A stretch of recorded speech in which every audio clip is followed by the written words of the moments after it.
Ô, Alvin, eu estou muito feliz de estar falando com você. Eu sou muito fã do seu trabalho, desde suas composições, Sex Beatles, seu disco solo, eu adoro. E, enfim, tem muita coisa que eu quero perguntar para você, né? E como é que tá as coisas aí com você, Alvin? Tudo certo? Você que é um cara que não tem rede social. Cara, você me achou de alguma forma, sabe? Sem rede social, sem nada. Para começar, Pois obrigado é, pelas palavras elogiosas, sabe? É sempre bom ouvir, faz um pouquinho de bem ao ego. com certeza, com certeza. E aí, como é que tá as coisas com você? Tudo certo? Tudo tranquilo, cara, tranquilão. Graças a todos os deuses do Valhalla. Perfeito. Hoje você se considera um rapaz de vida fácil? Cara, olha, você sabe que às vezes eu fico pensando assim, essas coisas assim, minha vida é boa. Minha vida é boa, cara. Eu tenho muita sorte, Sei. sabe? Assim, eu Uhum. trabalho com o que eu gosto, eu ganho dinheiro para viver, sabe? Sei, sei. Tenho respeito, tenho admiração. Essa minha vida, eu não diria que é fácil, porque a vida de ninguém é fácil, mas assim, é boa, sabe? Sim, É boa. sim. Não posso me queixar muito, não, na boa. Perfeito, perfeito. Enfim, de novo eu te agradeço por estar aqui conversando comigo e eu quero saber de muita coisa aí da sua carreira, mas antes de todas essas histórias que a gente já conhece, né, sobre composição, Rapaz de Vida Fácil, enfim, eu quero saber como é que foi a infância do Arnaldo, se ele ouvia muita música, o que que ele ouvia, enfim, explica pra gente isso. Cara, para começar, eu sou velho. Então, minha infância foi no século passado, assim. Cara, foi infância normal, família de classe média normal, fora o fato de meus pais se separados, igual é toda a família, né? Sei, E, mas não, minha família não era musical. Assim, a gente tinha uma daquelas vitrolas, você não deve ter nem noção do que é isso, mas que era vitrola móvel. Era um móvel grande que tinha um toca-discos com rádio. sei, Tinha uns sei. discos em casa, mas assim, raramente eu via. E é o que eu me lembro, os discos que tinham no disco de historinha, tipo Robin Hood, Cinderela, essas coisas. Eu ouvia muito rádio, assim, casualmente, né? Tipo, não escutava rádio em casa, mas escutava Beatles, assim, de alguma forma me fascinava. Tem algumas coisas, algumas músicas que eu me lembro de infância, assim, mas coisas pop, assim. De rock and roll, me lembro mais de Satisfaction, dos Rolling Stones, que aquele riff, assim, era uma coisa que você ouvia e Sei. dava um Uhum. xilique qualquer na tua alma. Mas assim, eu não venho de uma família musical, ninguém toca instrumentos, não tinha muita música em casa, nada disso. Assim, na infância, né? Na adolescência já foi outra história. Pois é, na adolescência foi quando você descobriu o punk, né? Foi, mas antes disso eu comecei a gostar de música, assim, com os 12, 13 anos, assim, um pouquinho antes até você começa a prestar atenção, assim, é a época que aqui no Brasil, principalmente, começou a ter muito rock and roll, sabe? Você via coisas Sei, até mais pesadas no começo, sentia muito Yes, Pink Floyd, e aquilo começava a me fascinar, assim, sabe? Que você começa a ficar enlouquecido com aquilo. E assim, aí, uhum. de repente, aparece Ziggy Stardust, sabe? Aí, de repente, ai, meu Deus, parece que o céu se abriu e desceu um raio de luz que te abduziu para todo sempre.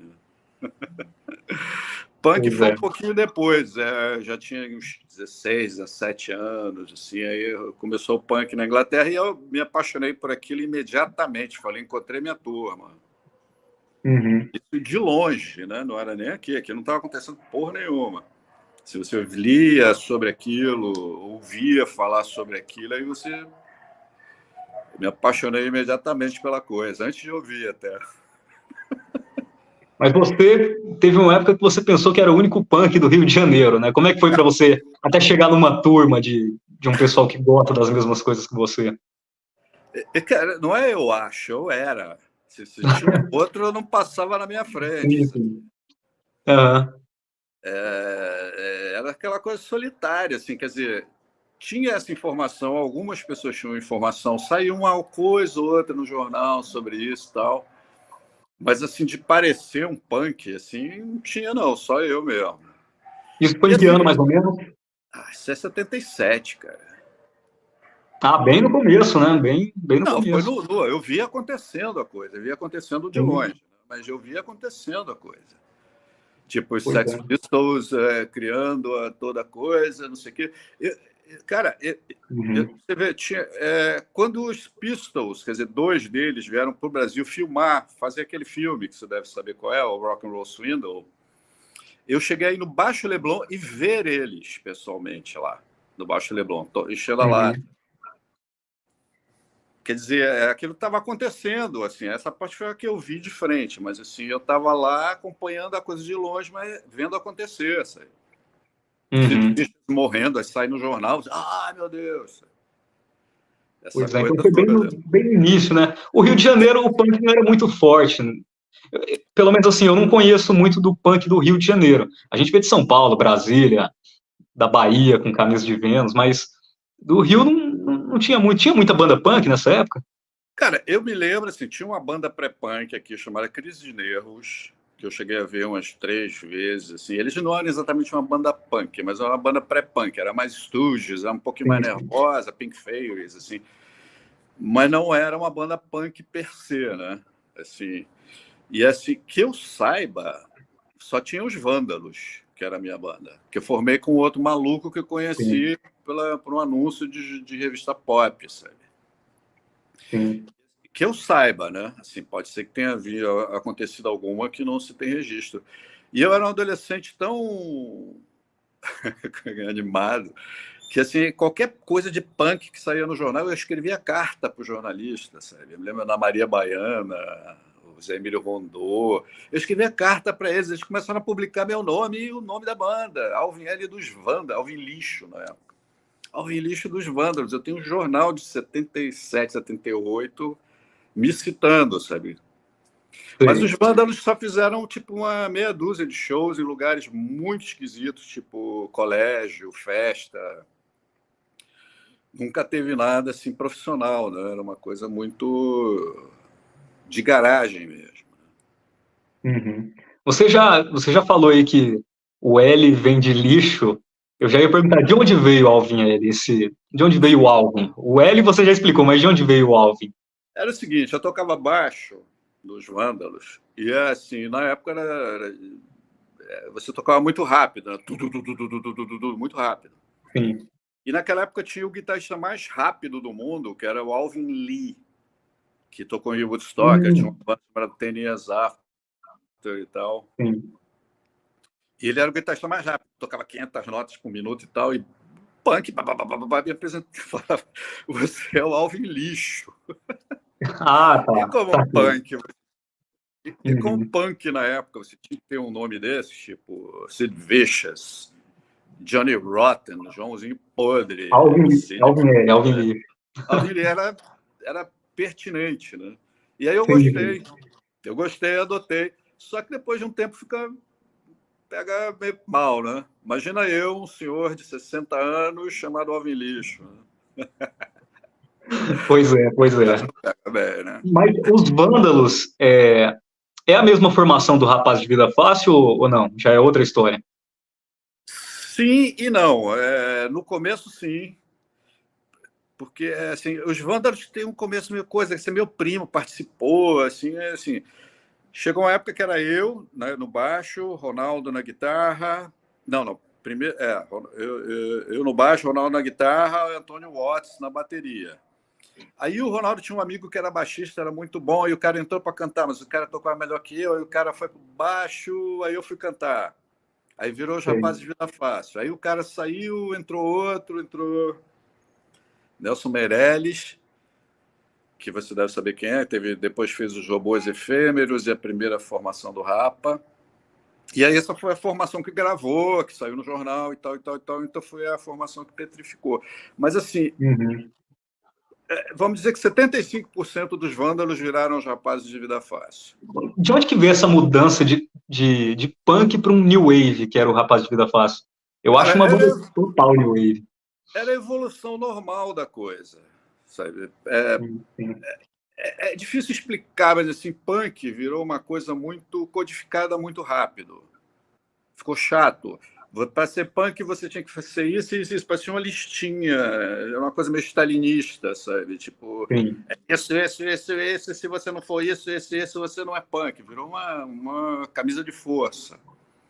E de mais a mais, a música internacional evoluía muito rápido. E a gente, quem estava antenado com aquilo, também sentia isso vindo. Então, virou pós-punk. E no resto do mundo virou New Wave, sabe? Então, foi meio natural isso. Se a gente tivesse gravado discos na época, o primeiro disco dos Vândalos, ou dos Rapazes de Vida Fácil, seria ter sido um disco punk. O segundo já seria um disco de transição. O terceiro já seria um disco mais pós-punk, New Wave, saca? Entendi. Todo artista evolui, senão você entra em estagnação, né? Claro, com certeza, com certeza. Eu tenho uma curiosidade, porque, como você disse, foi uma mudança, né? Então, Adriana na Piscina, por exemplo, tinha uma versão punk ou ela nasceu daquele jeito que está no compacto? Cara, por incrível que pareça, Adriana na Piscina foi a última música que a gente que fez e ensaiou antes de gravar o compacto. Era novidade para a gente também. Ela foi feita tipo, 3 meses antes de gravar.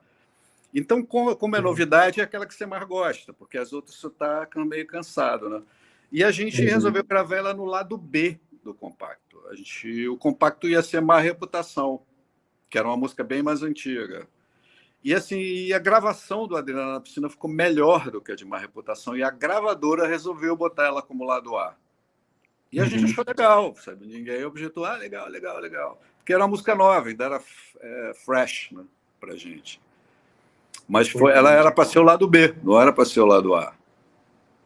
Mas tem uma coisa de punk, sabe? Até os Rapazes de Vida Fácil, vocês tocavam A Casa Vai Cair, tinha uma coisa punk ainda, né? Tinha um pouco de punk naquele som. Vocês não se desprenderam totalmente do punk, né? Pelo som que vocês faziam, enfim. Mas, o rock and roll nunca se livrou do punk. Punk passou a ser sabor de rock and roll, saca? E como a gente vinha do punk, aquilo ainda acompanhava. Se a banda existisse até hoje, provavelmente ia ter um outro momento punk junto. Sabe? Pois é. Uhum. Eu escuto punk rock. O disco que eu escutei mais essa semana foi o primeiro disco dos Stranglers, que não é exatamente uma banda punk, mas é associado ao punk, sabe? Um disco de 77. Isso ainda está em mim, sabe? Eu sou um punk velho. Sim. Punk ancião. O Alvin não, o Alvin Lixo, ele ficou para trás, né? Não, é a mesma pessoa. Ah, tá. Tá certo. Mas eu nunca fui um punk revoltado, assim. Para mim, punk sempre foi uma revolução estética. Sim. Que incluía você ter raiva, sabe? Você podia ir do amor à raiva, você pode se expressar de o que você quiser, uma coisa de liberdade, sabe? Agora você pode falar coisas desagradáveis que não se falava muito na época, saca? Sei. Mas esse compacto do Rapaz de Vida Fácil, foi a primeira coisa que você gravou na vida ou você já gravou alguma coisa antes?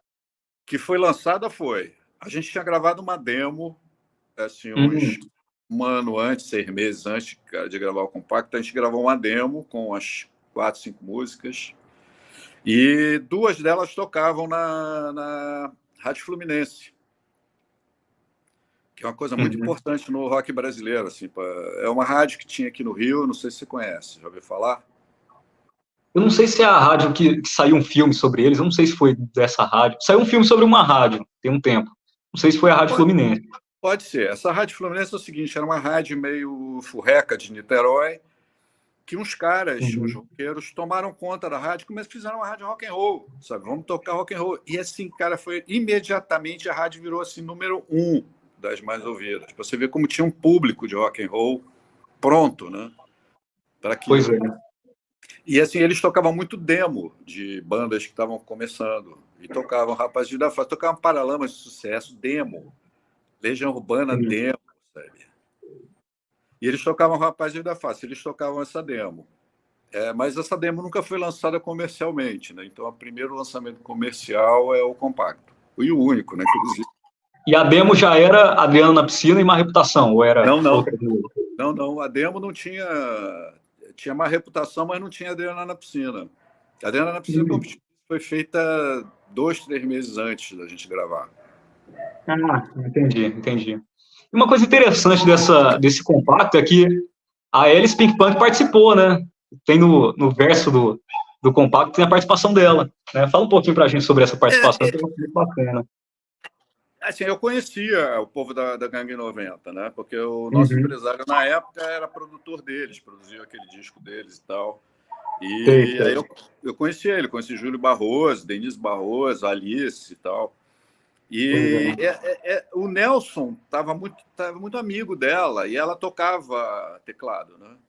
E a gente, na época, pensou talvez fazer uns efeitos de teclado, isso que ela levou um Cassiotone, que era um tecladinho de brinquedo quase na época. E aquilo que você ouve no disco é um Cassiotone. E ela tocou aquela introdução e a saída, assim, tipo, e fez um backing vocal.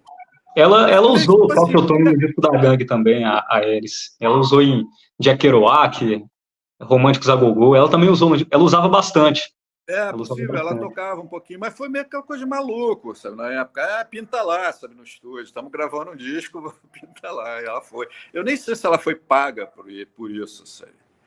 O engraçado é que eu reencontrei ela uns 2, 3 anos atrás, um pouquinho antes da pandemia, que ela lançaram um livro sobre a Gangue 90 e ela veio para o Brasil para o lançamento e tal. E eu fui falar com ela, ela não lembrava de nada. Falei, pô, Sei, sei. não me lembro, não. Você disse que conheceu o Júlio, né? Conta um pouquinho sobre algumas histórias aí com o Júlio. Cara, eu não conheci Júlio assim a fundo, não. A única história que eu tenho a respeito dele, assim, que é um dia, 2 dias antes dele morrer, ele estava como promotor, não sei se chama promotor, a pessoa que marcava shows numa casa lá em São Paulo, e ele contratou os rapazes de Vida Fácil para tocar nessa casa. E aí a gente foi lá, tocou, e 2 dias depois ele morreu. É a única história que eu tenho dele, assim. Todo mundo fala que ele era maluco e tal, assim, mas eu não vi, só essa história, eu nunca vi nada. Eu não conhecia ele muito, sabe? Parecia um cara legal, assim, muito criativo, muito carismático, sabe? Zé, você falou dessa história do Júlio, né? O Júlio era. Eu considero ele o primeiro grande poeta do rock brasileiro dos anos 80. Então você não chegou a conhecer muito o Júlio, assim. Eu sei que você conheceu o Renato Cazuza também, né? Sim, o Renato era meu amigo, assim, tipo, de frequentar a Sim. casa, falar no telefone regularmente, essas coisas. Era amigo.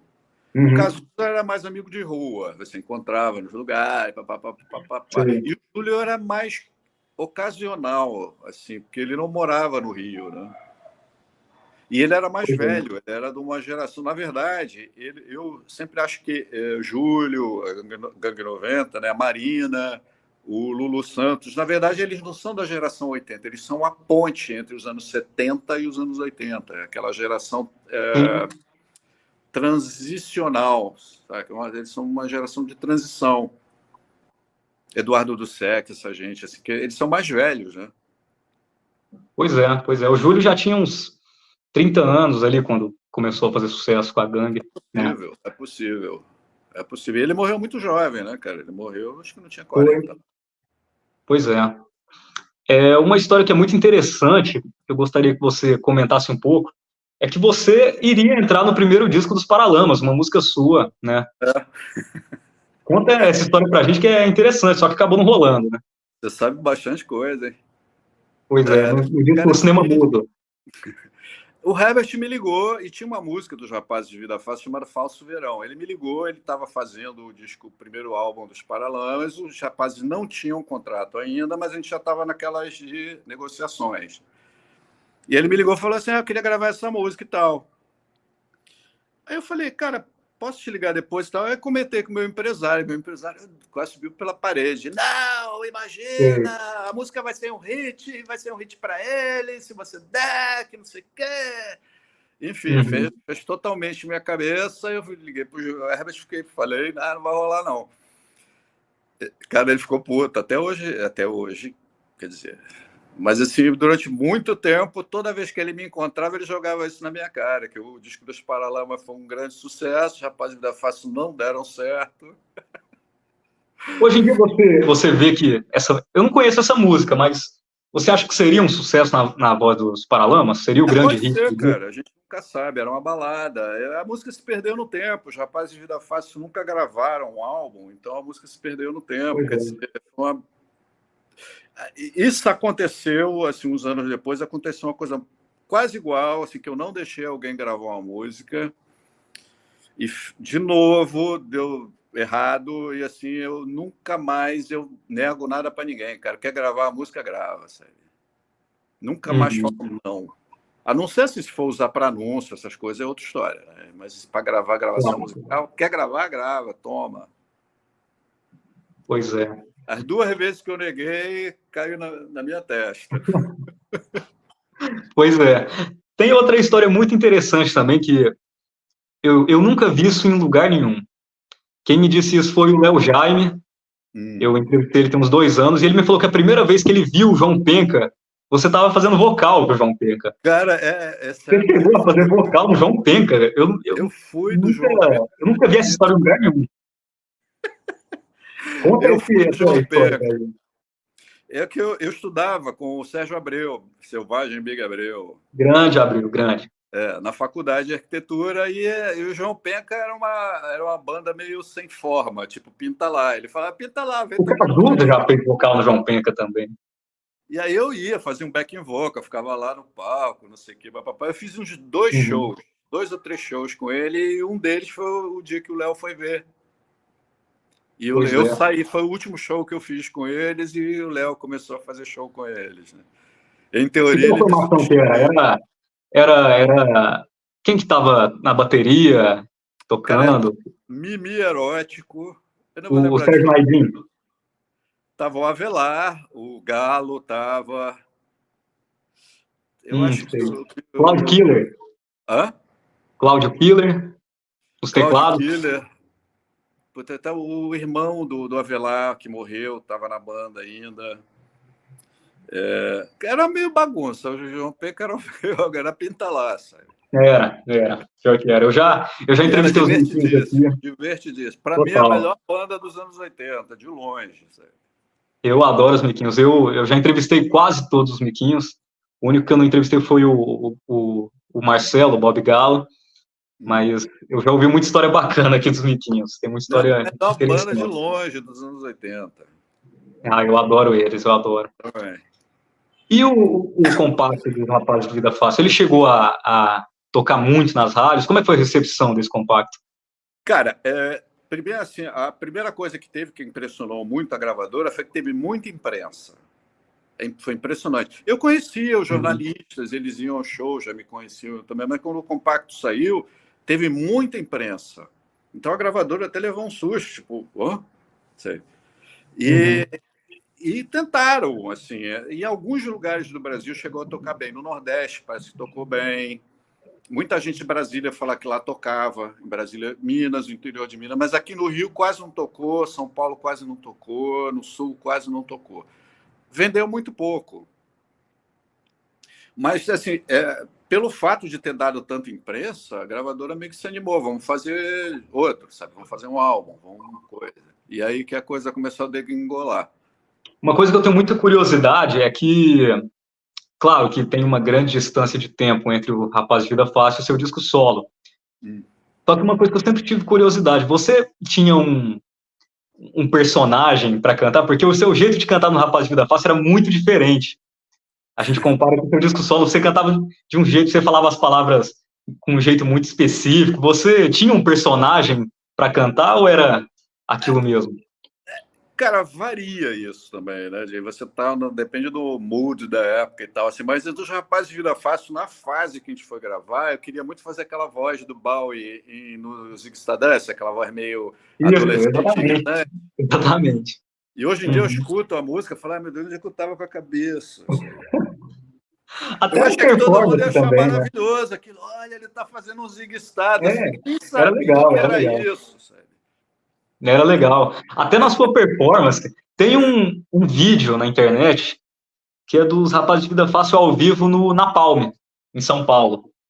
Que eu tô berrando, né? Mas ali eu tô berrando você tá gritando. Você tá com um olhão assim, arregalado, dançando, sabe? Era uma coisa totalmente nova para a época, tava começando essa coisa em São Paulo. E, enfim, então era David Bowie, a inspiração. Ali eu podia estar bêbado e podia estar assim, com certeza não estava me ouvindo, porque o sistema de som era muito ruim, então você tinha que gritar para se ouvir. É isso aí. Então era David Bowie a inspiração. Era, nessa época, assim, eu fazia aquela... Se você escutar o Ziggy Stardust, você vai saber... Ziggy play guitar! Aham, Assim, sei. meio adolescente, irritante. Aham. E era a ideia de fazer aquilo, eu achando que aquilo era... Eu acho muito legal, né? Mas assim, eu achei que as pessoas iam achar legal e não... Cara, sei lá, funcionou na época, sabe? Deu errado por outros Era muito motivos. legal. Era legal, é legal. E no disco solo, já era uma coisa adulta, assim, adulto, tá? Eu queria cantar com minha voz e tal, fiz aula de canto para poder coisa. Mas é outra coisa que eu não gosto ali, porque eu sou 1, 2, 3 travando, cara. Ligou a luz vermelha para gravar, eu travo. Não tem jeito. Uhum. No chuveiro eu canto para multidões, mas assim, quando chega... E eu ouço o disco hoje em dia, eu acho que eu canto meio com não vergonha, com medo do microfone. Eu estou muito, sabe, eu não sou performer. Pô, no Rapaz de Vida Fácil tinha uma grande performance ali. Eu lembro dos vídeos que eu vi. Você era Isso é a bem... tua opinião. Eu eu acho que você era um grande performer. Eu adoro aqueles vídeos. Quando eu vejo assim, eu exuberância adoro. juvenil. Mas eu nunca gostei de estar em cima de um palco. Sabe, nunca gostei. Olhando em retrospecto, eu fazia isso porque eu achava que era isso que eu tinha que fazer. Mas não era uma coisa que eu gostava. Eu gosto de fazer discos, mas de performar não... Sim. E tanto que eu vejo esse vídeo de você nos Rapaz de Vida Fácil, eu vejo que você fazia o que rolou depois de muito tempo aqui no Brasil. Por exemplo, Arnaldo Antunes. Antes do Arnaldo, você já fazia. Você usava camisa branca, cantava fazendo performances, gritando. Isso não tinha nessa época aqui no Brasil, pelo menos eu não conheço, sabe? Depois veio com o Arnaldo Antunes, com o Cazuza, né, com esse pessoal da performance. Enfim, você via alguma coisa desse tipo aqui no Brasil? Pode ser, eu não sei. Eu não estava pensando nisso. Eu não estava nem com a cabeça no Brasil naquela época. Como todas as bandas de rock, estava todo mundo com a cabeça na Inglaterra. Sabe? O que acontecia lá influenciava muito a gente aqui.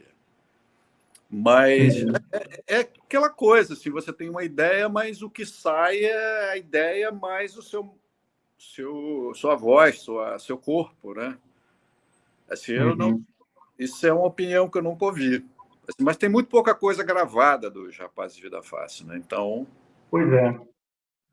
Tem uma foto na internet que eu acho sensacional, você com o microfone assim gritando e o cara tocando lá atrás. Eu acho sensacional essa foto, sensacional. Mas eu acabei de falar, né, que vocês tocavam no Napalm, que é em São Paulo. Enfim, você se lembra alguma história legal de show, de algum perrengue que você passou em cima do palco, uma história engraçada? Cara, eu me lembro desse show especificamente do Napalm, a gente só tocou lá uma vez, que foi quando a gente assinou o contrato com a gravadora. A gente não tinha gravado ainda, a gente assinou o contrato e, assim, uma semana depois tinha esse show em São Paulo. E quando a gente chegou lá, a gravadora mandou uma corbeille de flores. Sabe o que é corbeille de flores? É tipo uma cestinha com um arranjo de flores, é uma coisa meio cafona. Que você manda para casamento. Sabe? E a gravadora mandou para a gente. Aí a gente chega no camarim, aquele camarim meio banheiro, horror, e vem uma corbeille de flores. A gente virou pano de chão de todo mundo, né? Aí eu falei, quer saber? Aí, quando a gente foi entrar no palco, eu entrei com a corbeille e botei na frente do microfone. E assim, no meio do show, eu ficava jogando flor para a plateia. E as pessoas jogavam de volta. Tá vendo? Até nisso foi pioneiro. Antes do Roberto Carlos, você já fazia isso? Só que eu jogava na cara das pessoas, né? Roberto pois é. Pô, sensacional. Quer dizer, faz muito tempo, cara. Eu não me lembro de tanta coisa assim. Mas a gente tocava muito em São 40 Paulo, anos, tinha muita roubada, show que não te pagam, sabe? Essas coisas. Sim. E depois do Rapaz de Vida Fácil, você chegou a ser frontman ou foi só na sua carreira solo? Como é que é? Desculpa, eu não vou te ouvir. Depois do fim do Rapaz de Vida Fácil, você chegou a fazer outro trabalho como frontman ou você só foi fazer isso na sua carreira solo? Não, quando acabou os Rapazes de Vida Fácil, depois de um ano e pouquinho, eu fiz uma banda chamada Brasil Palace. Que a minha ideia era fazer uma coisa mais sofisticada, já um pouquinho mais adulta, menos Você estava com a pesada. cabeça na bossa nova, né, nessa época. Mas não era exatamente bossa nova, mas eu queria incorporar coisas de bossa nova, estava muito na moda na época. Coisas de jazz e tal, assim. Era uma banda que eram músicos muito melhores e eu cantava, eu compunha e cantava. Eu sempre compus, né? Nas bandas que eu tive, eu sempre compus. Era a minha função. Essa banda eu cantava, eu era frontman também. Mas essa banda também só fez demos, não lançou nada. E quando acabou essa banda, eu parti para uma carreira solo. Resolvi fazer uma carreira solo. Aí eu gravei uma demo de músicas novas, inclusive foi na época de Não Sei Dançar, que talvez seja uma das minhas músicas mais conhecidas. Estava nessa demo. Com certeza. Mas também não deu em nada. Não deu em nada. Foi quando Não eu comecei Sei Dançar estava nessa demo. O quê? A música Não Sei Dançar estava nessa demo. Estava nessa demo, que era para um projeto solo meu, que não deu em nada. E aí, em seguida, eu comecei a compor com Capital, e falei, quer saber, eu não quero cantar, eu quero tocar guitarra. E aí começou o Sex Beatles, né? Paralelo a uma carreira como compositor. Aí eu já tomei um rumo como compositor profissional, sabe? De compor para outras pessoas e tal. É uma coisa muito interessante isso, porque a gente vê isso que a gente falou no início da nossa entrevista aqui, que é a evolução do artista. Porque as letras do Rapaz de Vida Fácil era uma coisa e, de repente, você começou a compor coisas muito mais profundas.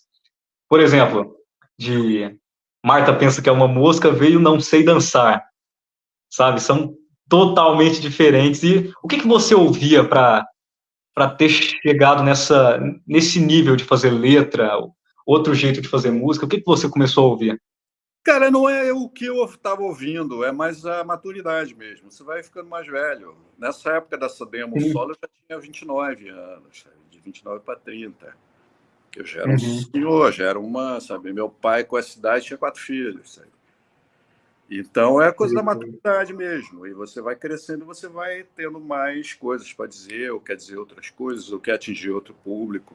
E naquela época, assim, nessa época que eu fiz essa demo, com Não Sei Dançar, rock and roll no Brasil, anos 80, já tinha acabado. Estava tudo em baixa.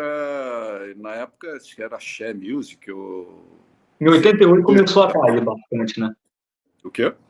Em 88 começou a cair bastante. Antes, eu acho que em 87. 88 já estava... Mas é como tudo na vida, você tem o começo, meio e fim, né? Então... Pois é. Eu estou aqui porque eu vou rolando, sério. Quando você vai rolando com as coisas, você acaba tendo a cara do seu tempo, né?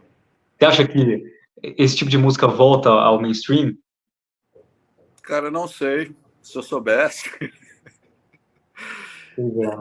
Eu acho assim que vai ter sempre rock and roll, mas rock and roll é uma arte mutante também, isso aí. Eu me lembro de ouvir um tempo atrás umas coisas de hip hop, e eu achava, porra, isso é rock and roll pra caralho, sabe? Só tem outro nome. É mais tinha atitude, tinha o espírito do rock and roll, sabe? Só tinha outro nome. Então você nunca sabe. Quem poderia prever nos anos 80 que ia ter uma onda de rock and roll no Brasil? Rock and roll no Brasil era coisa de meia dúzia antes disso. Sempre vai estar aí, é isso mesmo, isso sempre vai estar aí. É como você mesmo falou, eu acho uma frase genial isso que você falou, que a melodia faz um hit e a letra faz um clássico. Sim, isso é... Eu acho total verdade isso aí. Totalmente. Isso é um pensamento de composição, né? Não é de tipo de música, pode ser qualquer coisa. Eu acredito nisso. Se você for ver todos os grandes clássicos, tem uma letra que diz alguma coisa. Nem todos os hits viram clássicos. Aliás, quase nenhum. Mas, assim, cara, voltar eu acho que não volta. A história só se repete como farsa. Então, por exemplo, se voltar anos 80, seria uma coisa neo anos 80, saca? É verdade. Verdade. Toda época tem seu bom, seu ruim. E hoje em dia é tudo muito pulverizado, né? A gente vive numa época, assim, por causa da revolução digital, a gente vive numa época que você pode ser punk no seu mundinho e pronto. E você É vai verdade. achar seus amiguinhos numa rede social, né? Porque hoje você se É mais comunica. fácil para encontrar o pessoal, né? Exatamente. Você quer formar uma banda hoje, cara? 1, 2, 3 se formou. Tem grupos de músicos procurando. Você... Realmente é muito mais fácil mesmo. Mas ao mesmo tempo muito fácil. pulverizou. Você não tem um mercado. Eu acho, cara, que quem está começando hoje em dia, muito provavelmente não vai conseguir viver de música. Eu também acho. Porque assim, é uma coisa que o dinheiro hoje está na estrada, está em show. Pois E é, para você fazer show para grande Ivan Lins público, falou isso. tocar muito em rádio, ter um fanbase muito grande, isso é muito difícil hoje em dia. O próprio Ivan Lins falou isso. Ele disse que a maior renda dele vem de shows, porque as plataformas digitais não pagam o compositor no preço justo. Até pagam, eu não posso me queixar, assim, eu ganho um dinheirinho, não é a mesma coisa de venda de CDs, coisa assim, mas sabe, tem um dinheirinho, mas não acho que dá para você, se você não tem um catálogo grande, assim, eu, por exemplo, tenho 214, 215 músicas gravadas, então é um catálogo muito grande, junta um pouquinho de cara, quando você vê, pagou a tua conta, sabe? Pagou tuas contas.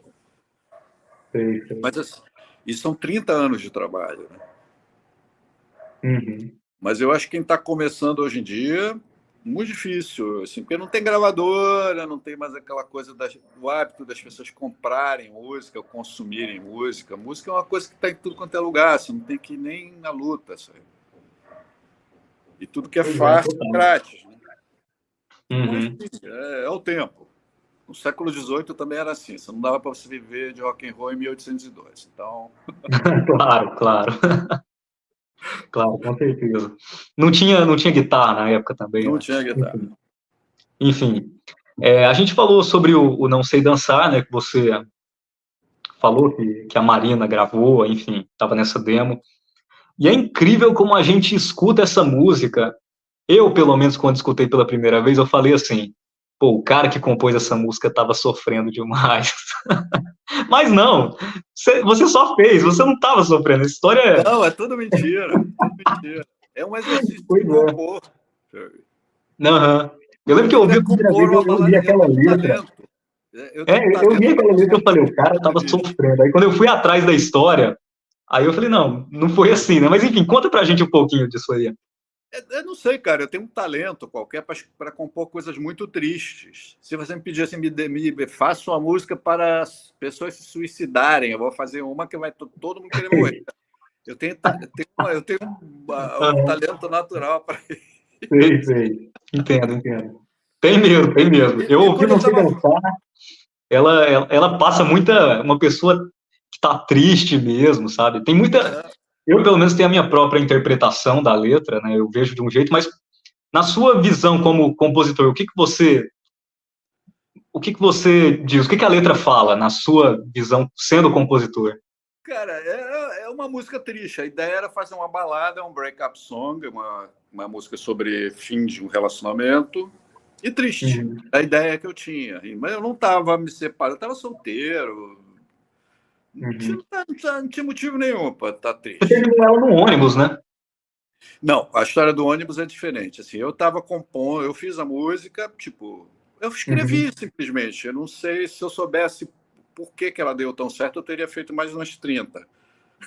Sei, claro. Ela saiu daquele jeito, ela me veio daquele jeito. Se você acreditar em coisas do além, o além falou comigo e ela veio. E assim, eu tinha a música toda, mas não tinha o refrão. E eu estava procurando um refrão para ela, eu pensava, tal, não sei o quê. Naquela época eu andava muito de ônibus, eu estava indo para algum lugar. E quando você está no ônibus durante meia hora, tua cabeça fica pensando na vida e tal. E eu pensando no refrão da música. E o refrão me veio assim, numa viagem de ônibus. Assim, não sei. Tem um dado também. Assim, uns dias antes eu tinha ido a uma festa e uma certa hora tocou uma música lenta. E a menina, aí vamos dançar. Eu falei, não sei dançar lento, sabe? Não sei dançar devagar. E aquilo ficou na minha cabeça. Eu realmente não sei dançar lento. Isso é a única coisa de verdade da música, isso, eu não sei dançar devagar. Sei, sei. E aquilo aí Uhum. me veio, assim, era uma boa metáfora para um rompimento, você falar para a pessoa, eu não sei dançar tão devagar para te Pois acompanhar. é. Eu pensava nisso, eu pensava que não era dançar mesmo, literalmente. Eu pensava que dançar você estava falando sobre outra coisa. Metáfora, Sobre... sim, é uma É, metáfora sim, para dizer que você não pode estar com aquela pessoa sim, porque você não consegue acompanhar o ritmo ou sei lá sim, o que sim. consegue. É Mas uma não, vocês metáfora, não sabiam dançar devagar. mas é uma metáfora que eu Pois achei é. de uma situação real. Encaixou. Encaixou muito bem na É, música. pois é. Eu detesto acabar com a ilusão das pessoas, mas foi só um exercício de composição. Assim, eu não estava Uhum. sofrendo, eu simplesmente sentei e falei, vou fazer uma música triste. Aí tinha uma sequência de acordes e saiu. E a Quem música foi que está de ouviu ela novo pela primeira fazendo vez? sucesso. Né? Tem uma gravação nova, está numa novela, fazendo É, sucesso de eu novo, ouvi. 30 anos depois. Né? Uhum. Eu ouvi essa música tocando na novela, inclusive. Pois é. Mas você, eu não lembro se eu ouvi isso mesmo, mas você não estava achando que essa música seria um grande sucesso, né? Era isso Não, mesmo? não, eu fiz a demo, ela era para ser a balada, porque quando você faz uma demo para um álbum, você tem que mostrar o que Uhum. você pretende com ele, né? Então, tem que ter uma Sim. balada ou duas e tal. Eu sempre fui muito bom em baladas, em fazer baladas. Mas ela, para mim, ela não era nada especial, era mais uma música. Mas, assim, Uhum. imediatamente, assim, meu empresário na época, Luiz Fernando, ouviu ela falou: Nossa, que música linda! Aí todo mundo que ouvia a demo falou que música maravilhosa. Então eu falei, pô, tá fazendo sucesso a música, mas eu não imaginava que ela ia ter uma vida, sabe, Uhum. maior do que eu suponha. Não imaginava, cara. Foi surpresa, ainda é surpresa para mim, ela nunca deixa de me surpreender, essa música. Uma Pois pessoa de é. 19 anos que conhece a música, vê? É um clássico. Essa é um clássico. É igual você falou naquela sua frase. Essa música é um clássico. Não sei dançar é um clássico. Virou um clássico, né, cara? E assim, Pois eu tenho que é. agradecer ao acaso de ter me dado um clássico. Eu tenho uns 2 ou 3 músicas que são clássicos, assim, tocam até hoje, as pessoas amam, sabe? Isso é uma sorte para qualquer compositor, Uhum. né? Pois Você é. ter esse tipo de coisa. Eu tava, quando a gente estava conversando para marcar essa entrevista, eu tava ouvindo essa música assim na televisão. Aí meu pai falou, pô, conheço essa música, lembro que eu ouvia ela, sabe? É uma coisa que meu pai ouvia, hoje em dia eu escuto a música, sabe? É, Isso realmente é um clássico. Eu não sei dançar, é um clássico. isso que faz E, o clássico, cara. É isso mesmo. Passa de geração para geração, não é esquecida, as pessoas amam o tempo com todo. certeza. Uhum. Mas assim, ela é minha no nome. Eu recebo o que ela gera materialmente, sabe? Mas ela é do mundo, sabe? Uhum. Com certeza. Eu entrevistei um cara que ele tocou no Uns e Outros. Ele é o Cal Galvão. Ele Como faleceu é em que é? 2021. O Cal, ele tocava na banda Uns e Outros. Ele já Ah, faleceu. Ele falou que quando a música entra num disco, ela deixa de ser sua. Ela vira do mundo, né? Ele falou sobre isso. tem uma E história, realmente, tem uma realmente. história que fala que você nunca termina uma música. É verdade, você tipo abandona ela. É verdade isso aí, Chega realmente. uma hora que você fica, se você deixar, eu estaria fazendo Não Sei Dançar até hoje. Ainda Uhum. estaria, sabe? Mas tem uma hora que você tem que abandonar ela. Inclusive porque você pode estragar ela se você É. ficar em cima da música demais. Chega uma hora que você fala, tá legal, sabe? Abandona. Uhum. A gente falou sobre a regravação dela, que teve na novela. Assim, não fala qual gravação, mas você, como compositor, você já teve uma música que foi gravada e você não gostou do jeito que a pessoa gravou? Já aconteceu isso alguma vez? Eu acho que acontece em 70% dos casos. Uhum. Assim, é. 70% do tempo, muita coisa. Mas música, como eu estou dizendo, a música não é mais minha, sabe? Sim, pois É, é. é, é por isso que chamam pessoas, cantores, de intérpretes, porque você pega uma música e você interpreta de acordo com o que você vê ali, sabe? E, Uhum. e é sempre uma surpresa, assim, vamos dizer que por 20% das vezes eu me surpreendo para o bem, 10% das vezes, legal. E assim, 70% das vezes eu falo, não faria nada disso. Sei. Obviamente eu não vou falar sobre isso, porque, enfim, Claro. Tem alguma música sua que você fala, não, essa realmente nasceu para ser naquela voz? Tem alguma música que você considera que Cara, sua, que foi para a voz de alguém específico depois que você ouviu? o problema nunca é a voz. A voz sempre é boa, a pessoa está cantando direito, interpretando, sentindo aqui. O problema sempre são os arranjos. Obviamente, assim, o Dinho talvez seja a minha voz principal, né? Ele tem a voz e o carisma vocal que eu não tenho, por exemplo. Mas a gente faz juntos as coisas, talvez ele seja o que mais, a voz que mais me represente, né? Como compositor, mas também por volume, para a gente ser muito amigo e ter toda uma. A gente está na mesma página a maior parte do tempo. Vocês conheceram no Napalm, né? Foi isso? Não, a cara diverge. Assim, ele acha que foi num show e eu acho que foi num jogo de futebol na casa do Marcelo Paiva, o escritor. Mas isso é early 80s, bem começo dos anos 80. Mas é aquela coisa que quando você fica muito amigo de alguém, você não se lembra exatamente como que você conheceu, né? Nada. Isso acontece bastante comigo, pois é. Pois é, você falou, onde que eu conheci essa pessoa? Aí diverge isso, ele lembra de uma coisa, eu lembro de outra, e a gente nunca chegou num acordo quanto a isso. Entendo como é que é isso. Nos anos 90, a gente entrou no assunto de não sei dançar, nos anos 90 você fez o Sex Beatles, né? E é um projeto muito bacana. Eu confesso que eu não ouvi tanto igual eu ouço outras coisas do seu trabalho, mas eu estava ouvindo na semana passada muita coisa assim de Sex Beatles, o segundo disco principalmente. Mas como é que surgiu esse projeto? Cara, Sex Beatles foi isso, assim, eu tinha feito essa história de carreira solo, não tinha dado muito em nada. E aí o Dinho me chamou queria gravar uma música, eu acabei fazendo um disco inteiro com eles, comecei a ganhar dinheiro, aí eu comprei, falei, quer saber, eu vou me divertir mais se eu só tocar guitarra, sem pretensão nenhuma, e só ficar como compositor. Eu vi essa possibilidade profissional de só ser só compositor. E aí eu comprei a guitarra e tinha o Vicente, o baixista do Sex Beatles, vamos tocar, e tinha um outro baterista, aí vamos fazer isso, vai entrar outra, vamos fazer show em festinha. E aí as pessoas começaram a reparar, começou a sair em jornal, aí vira profissional, né? Ou semi-profissional. Era para ser uma coisa de diversão, divertida, sabe? Fazer show em festinha, assustar as pessoas, sabe? Não era para ser muito sério, mas começou a ficar sério. Aí como você começa a ver algum tipo de possibilidade daquilo gerar uma renda, né? De você fazer show e tal.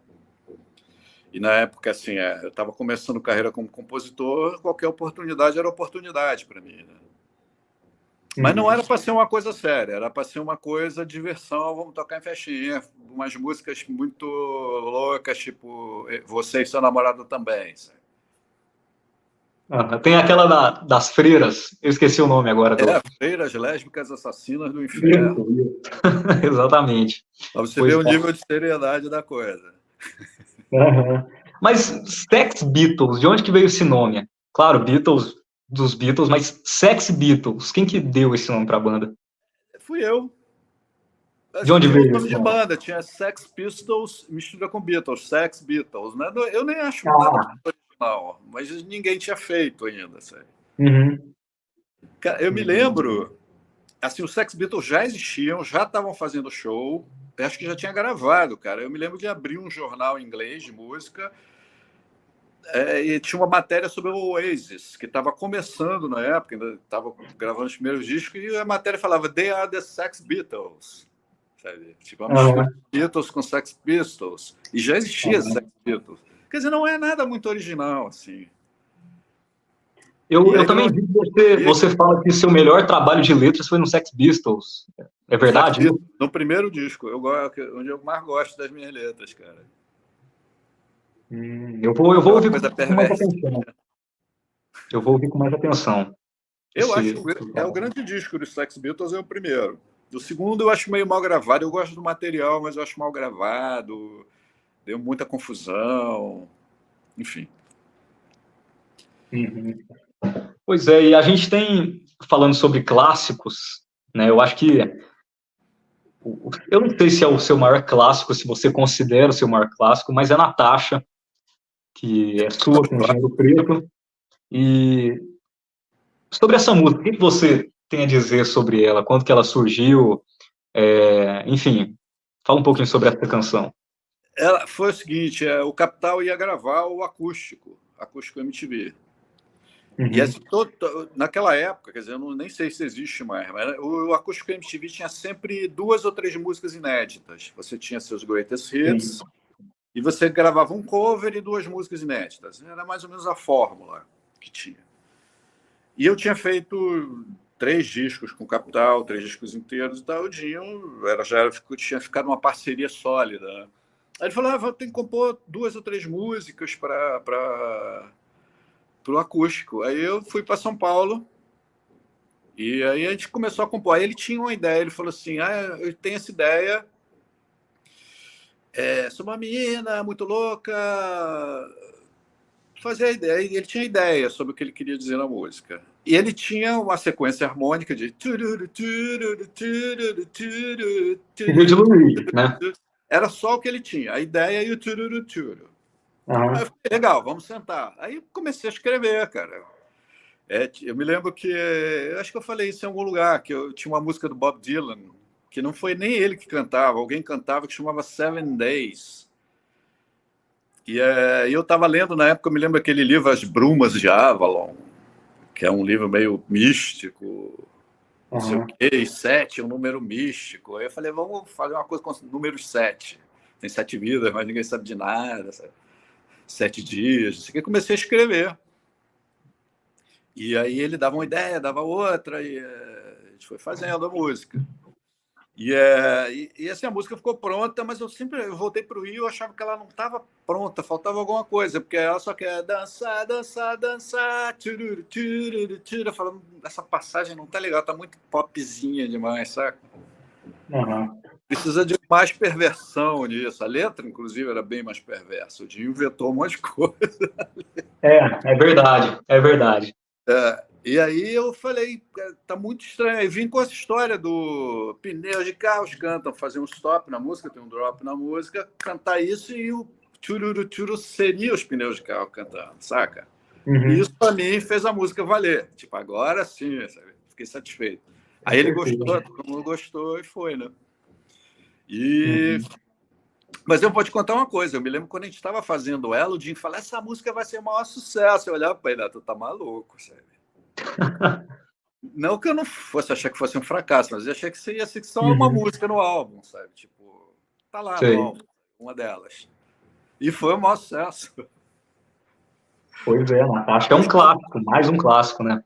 E eu, tem uma coisa também que eu gostaria de falar para você. Claro que, com certeza, você já viu isso, só que é uma coisa que me impressionou muito, porque eu fui no show do Capital tem algumas semanas, foi Capital e Plebe, e na hora de Natasha, quando o Dinho entrega para o pessoal fazer o pneu de carros cantam, quando ele jogou o microfone assim, eu tava na grade vendo o show assim, eu olhei para trás, aquele mar de gente cantando, pneu de carros cantam, sabe? exatamente. Deu para ouvir ecoando no lugar do show inteiro. Eu falei, cara, olha como que essa parte pega o pessoal. Você É, acertou mesmo a mão nesse ponto do pneu de é um carros cantam. gatilho, é um hook, né, que chama, Sim, sim.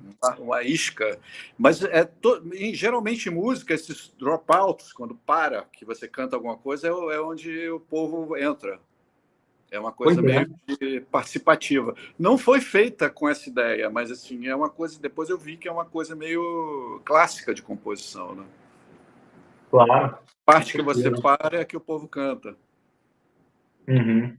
A gente avançou um pouco na história, só que vamos voltar para 97, que teve o seu disco solo. Eu adoro esse disco, é um disco muito legal.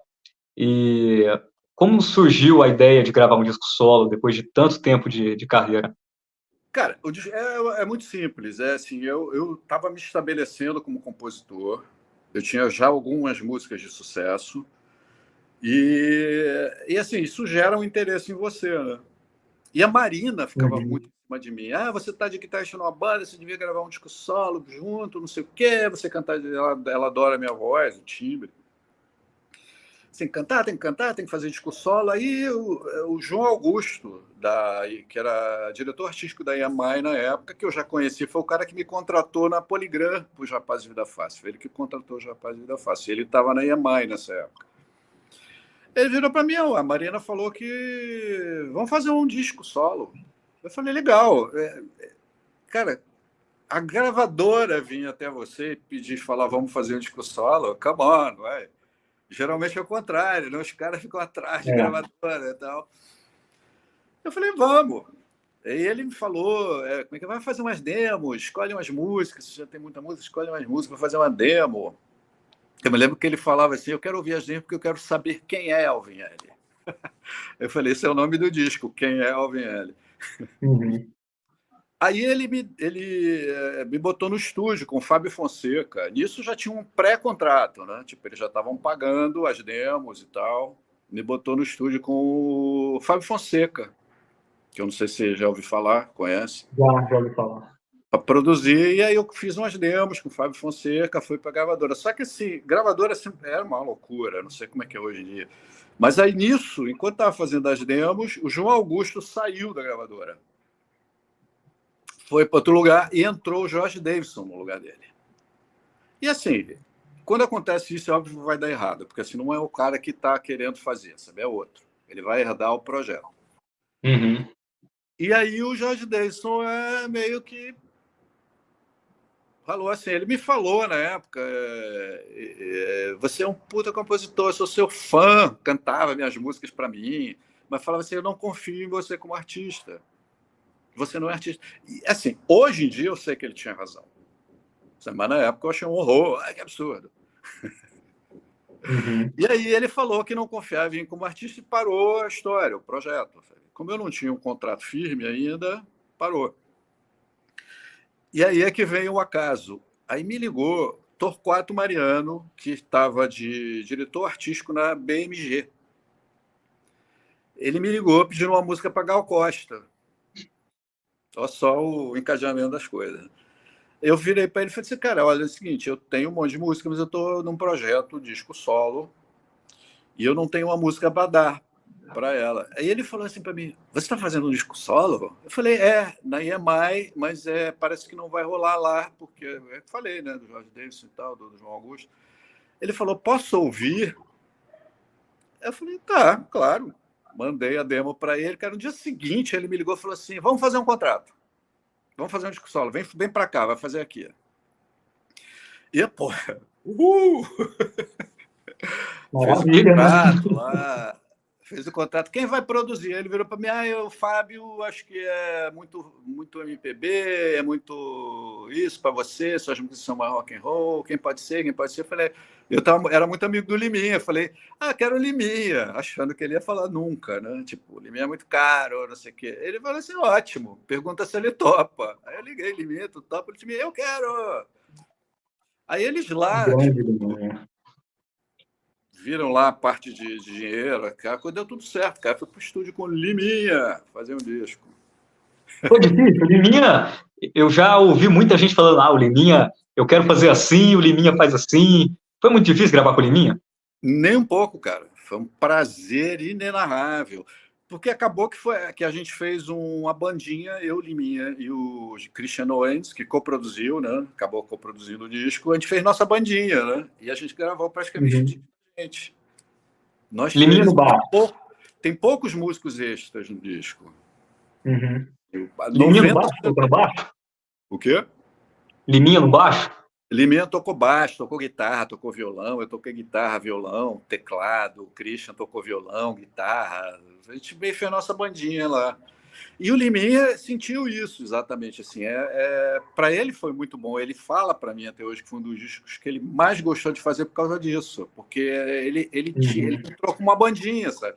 Eu trazia as músicas e ele, vamos fazer uma coisa legal com elas, sabe? Sim. Ele até hoje fala que foi um dos discos que ele mais gostou de fazer, o que é uma puta honra, né? Liminha. Eu adoro o Liminha. eu sempre falo que tudo que o Liminha toca em disco fica muito legal. Fica O muito cara legal. Tudo que o Liminha põe a mão fica bacana. puta É, músico, um puta produtor, sabe? Uma pessoa muito. É meu é, amigo hoje. A gente não se vê muito, mas quando se vê. É, uhum. sabe? O Liminha, ele assinou o meu baixo, eu falo que tá soando até melhor o som. Não, e Grande Liminha. nesse disco, ele botou a coleção de baixos dele para funcionar, sabe? Muitos baixos. Ele tocou com aquele Regulus dos Mutantes também? Cara, ele tocou com um monte de baixos. Desceu a É, coleção dele, sabe? Ele imagino que tocou. ele tocou com o Regulus. Enfim, mas não durou muito essa sua fase como artista solo, né? Você chegou a fazer muito show? Como é que foi? Sim, cara. Para começar, assim, foi a segunda coisa que aconteceu. Quando o disco saiu, toneladas de imprensa. Eu tenho uma mala de imprensa em casa. E, assim, Uhum. 99% me endeusando, falando de que o disco era a coisa mais maravilhosa do mundo, que eu era o melhor compositor de todos os tempos, e não sei o que só. Mas, assim, uma coisa que a gravadora ficou muito impressionada com isso, né? Aí começaram a me botar para fazer televisão, aqueles shows de vários artistas para promover entrevista de rádio. Eu trabalhei Sim. muito, pagaram um vídeo caríssimo para a MTV. Aí eles entraram muito na história, sabe? Assim, eles fizeram um bom trabalho, a música começou a tocar, a música de trabalho, e eu Teve saí. clipe, né? Mas eu fazia shows, cara, assim, vamos dizer, era show no interior de São Paulo com mais 5 artistas, no tipo festa do peão de boiadeiro. Uma coisa assim. Sei. E as pessoas não estavam nem um pouco interessadas naquilo, sabe? Estavam interessadas no Luan e Giovanni, que vinha depois, sabe? Aí eu Uhum. comecei a pensar, eu não gosto disso, não... o que eu estou fazendo aqui, sabe? Uhum. Comecei a não sentir aquilo, mas eu tinha assinado um contrato, tinha feito um disco muito legal, que eu adoro o disco, e eu tinha que fazer aquilo para promover, né? Então, mas logo em seguida deu tudo errado de novo, então me tirou do gancho. Uhum. Mas teve até clipe, né? Teve Tem vinte e um quatro clipe, dias por hora. Fábio Poucas, É, dirigido clipe. lindamente por Fábio Poucas, que também fez a capa, linda capa. Uhum. Foi, É o assim, foi 24 um dias disco por hora? 24 dias por hora. dias por hora. Foi meu disco dos sonhos, cara. Eu trabalhei com o produtor que eu queria, a capa com Pois a é. pessoa que eu queria, a arte foi com as pessoas que eu queria, o vídeo foi com o que eu queria, tudo lindo. Deve ter Pois é. custado uma bela grana, inclusive, que eu não sei até hoje quanto custou. Pois é, mas é um grande disco. Tem a sua versão também de Não Sei Dançar, né? É a minha versão. Tinha que ter, né? Acho que me matavam se eu não. Claro, claro, claro.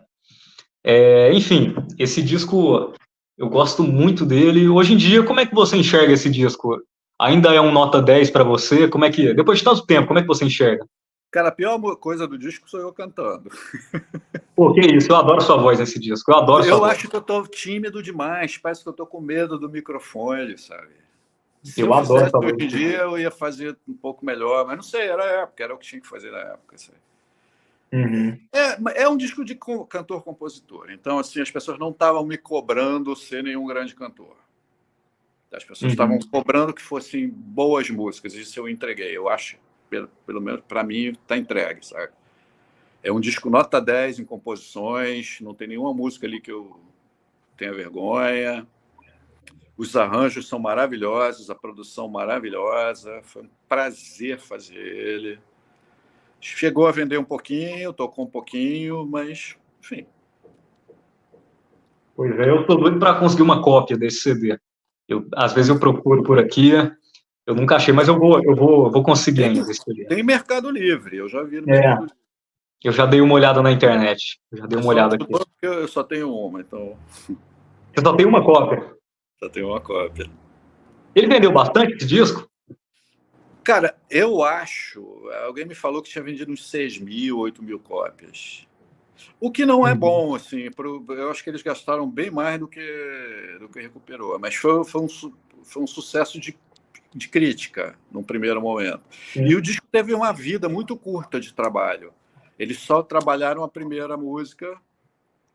Quando ia entrar a segunda, eu me lembro que eu tive uma reunião na gravadora com o Torquato falando, ó, a segunda música de trabalho é essa, era uma balada, e ele falou, eu estava pensando em mandar fazer um remix dance da música, porque aí a gente trabalha em rádio a balada e a remix dance a gente tenta trabalhar em pista, essas coisas. Né?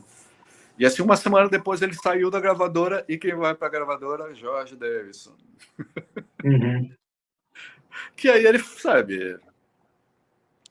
Eu já estava com um contrato firme, eu me lembro que ele mandou um papel para mim, para eu assinar, que falava que a gravadora poderia terminar meu contrato a qualquer momento. E aí eu percebi, ele quer que eu vá embora, sabe? Eu falei, não vou ficar no lugar que ninguém me quer. Aí assinei lá e não deu outra, né? Ele cancelou meu contrato em seguida. E ele me falou a mesma coisa, não confio em você como artista, você não é artista, você é compositor. Hoje em dia eu acho que ele tem razão. Uhum. Você me falou sobre isso naquela ligação que a gente fez antes da entrevista, do Alvin, que deixou de ser artista há muito tempo. E você já me explicou isso, mas para quem não sabe, a gente pode ver o Alvin nos palcos aí algum dia ou não? Não, não. Cara, Pois assim, há passou 2 essa anos fase. atrás, a Marina falou, sobe no palco comigo, faz um backing vocal, não sei o que, papai, eu vou, eu faço, que é a Marina que tá pedindo, sabe, não sei o que e tal, mas eu não tenho o mínimo prazer em subir no palco, cara. Na verdade, participou do cara, se eu acústico te dela. contar que eu tô me aposentando de fazer música também, tipo... Você me falou. Sabe? Acho que já falei tudo que eu tinha que falar, não sei. Enfim, mas assim, subir no palco com certeza. Não. Só com a arma na cabeça. Mas você chegou a participar do acústico da Marina também, né? Sim. Você participa cantando uma faixa lá, muito Como é que bacana. você pode dizer não para a Marina, cara? Vai. Pois é, pois é. Ela, sobe no palco comigo. Ai, meu Deus, vou ter que subir no palco com ela. Não dá para dizer não para a Marina. Sabe? Enfim, para a gente fechar aqui, quais são seus projetos para o futuro? Ou não tem projeto? Cara, Como você disse que quer parar de fazer tem música? e não tem. Assim, por exemplo, tem 20 músicas que eu fiz com o Dinho recentemente, de 1 ano e meio, 2 para cá. 20 músicas, que será que dá 2 álbuns aí, sei lá. Muita coisa, muita coisa. Tem mais uma meia dúzia com o Léo Jaime. Saiu agora uma música que eu fiz com o Jorge Israel, que ele gravou com uma cantora chamada Roberta Campos, acabou de sair. E ele tem uma outra. Eu já ouvi. Pois é. Eu não me lembrava dessa música. Ele que me reavivou a memória, a gente fez há um tempo atrás. Uhum. E ele me falou que ainda tem mais outra inédita, que eu não me lembrava também. Ou seja, eu tenho muito material pronto que está inédito e que deve sair ao longo do tempo, né? Então, assim, são coisas para o futuro. Mas, assim, para fazer música nesse momento não tem nenhum e eu estou adorando. Preciso, mesmo que não seja uma aposentadoria, nunca mais faça música, que eu volte a fazer música, pelo menos eu vou dar um tempo para dar uma reciclada para, sabe? Claro, é importante. É importante, senão você começa a se repetir, né? Uhum.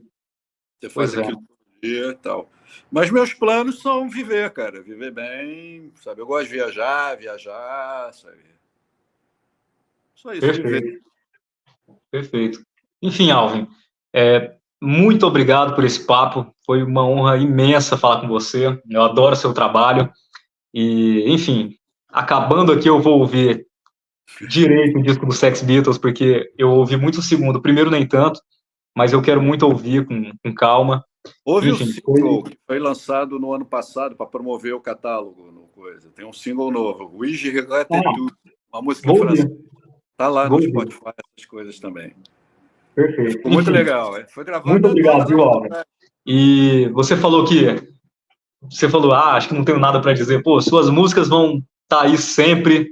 Você pode ter certeza que daqui 50 anos vai estar tocando as suas músicas. E, enfim, maior honra de falar com você. Fico feliz de levar felicidade às pessoas, sabe? Se as músicas estão tocando, as pessoas estão ouvindo, é porque faz elas felizes. Então, com certeza. Meu objetivo aqui na Terra está cumprido. Com certeza. Muito obrigado. Tamo junto. Valeu.